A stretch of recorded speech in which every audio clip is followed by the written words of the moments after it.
twebwe yewe ndakureba mu maso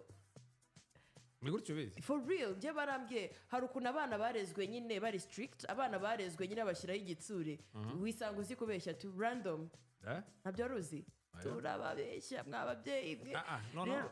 gender strict nago ndi strict usubira ibyo byo ndabajije uri kumbaza kandi ubizi nawe ubaye mwarimu musaza you can just do that to me now you wanna know strict nago ndi strict biterwa n'aho ariho oya biterwa n'aho byashokeye atari mu kazi atari mu muhanda mu rugo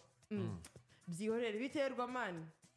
erega subizi se hari umuhanzi ejo wisoreye indirimbo uri kumva umuntu aravanga umwana yarirutse arenga iwabo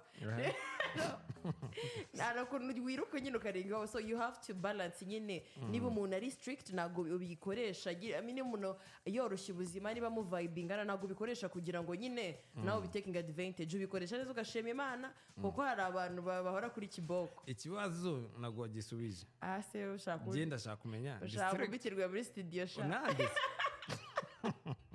hagira umuntu utwandikira ambwira ati nahise uri mu maboko meza wowe vuga nta kintu bagutwara